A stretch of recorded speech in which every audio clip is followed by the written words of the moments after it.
Bismillahirrahmanirrahim. Assalamualaikum warahmatullahi wabarakatuh. Hari ini saya akan membuat satu ulasan bagi memenuhi tugasan bagi mata pelajaran PPPJ 2463 Sejarah Pemikiran Politik Islam.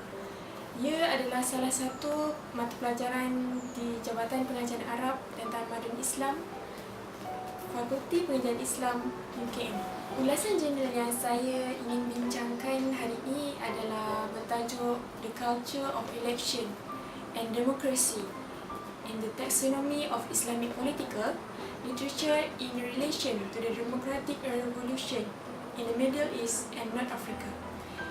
Artikel jurnal ini telah ditulis oleh Dr. Abdi Asyuria, iaitu salah seorang pensyarah di UIAM Gombak.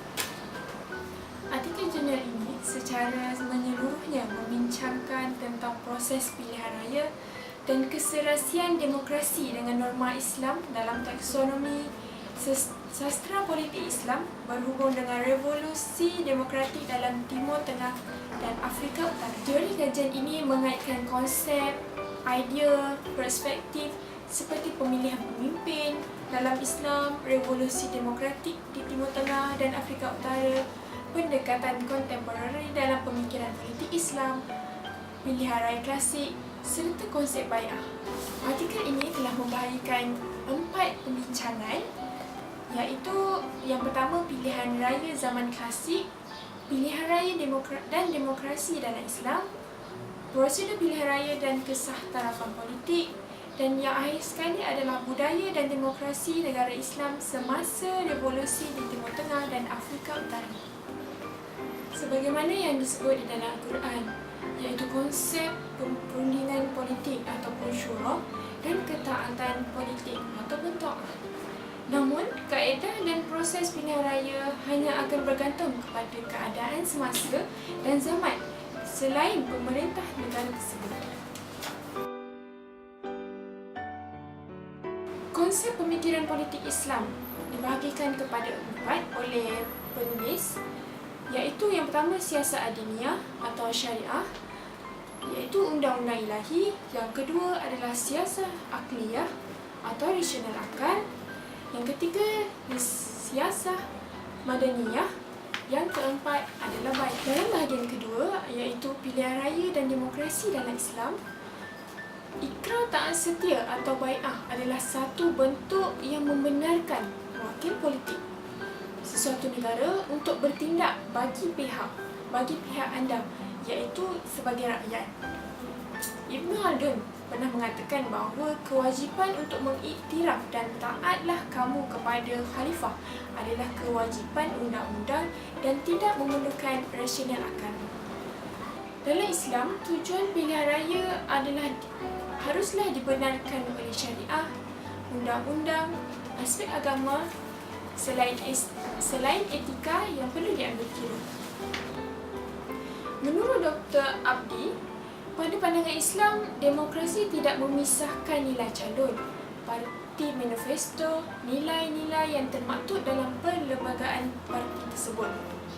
Demokrasi ini sebaliknya adalah satu bentuk kerajaan di mana kuasa memilih kerajaan sah diberikan kepada subjek ataupun pengundi, yang mana pengundi itu semestinya rakyat.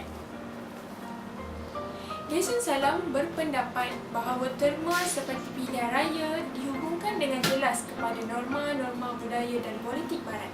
Penulis menegaskan bahawa Islam adalah sistem yang sememangnya demokratik kerana ia menggalakkan ketelusan, perbahasan, perbezaan pendapat, konsensus dalam proses politik. Dalam bahagian ketiga, iaitu prosedur pilihan raya dan kesah tarafan politik.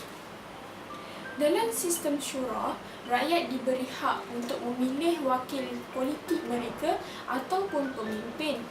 Begitu juga pembangkang dan kebebasan berfikir diterima dalam parameter ini.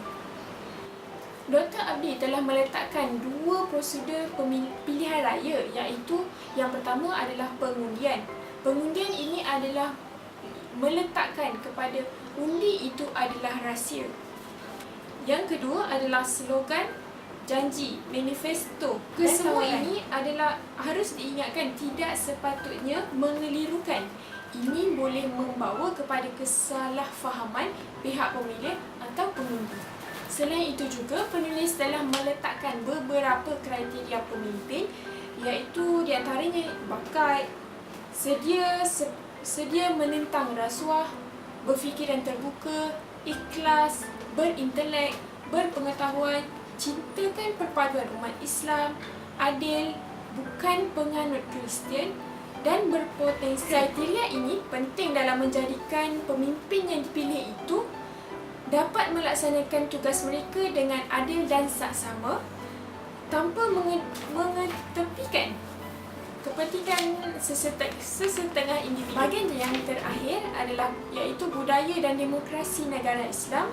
Hujah yang dibincangkan adalah peristiwa selepas kejatuhan Empayar Uthmaniyah dan kemasukan penjajahan asing, yang mana merangkumi 3 aspek, iaitu kembali kepada sistem khalifah, penggunaan sistem negara bangsa gaya barat dan pembentukan negara Islam. Ketiga-tiga perkara ini telah diusahakan oleh umat Islam di seluruh dunia yang lebih dikenali sebagai Pan-Islamism atau usaha dalam mengembalikan pemerintahan Islam di negara Islam. Kesimpulannya, sebuah negara Islam haruslah memenuhi kriteria dan prosedur yang telah diletakkan oleh agama dalam menjamin keamanan negara dari musuh yang datang dari luar ataupun dalam. Prosedur yang telah ditetapkan oleh agama itu mudah dan memberikan kesan yang baik kepada sesebuah negara, pemimpin dan juga rakyatnya.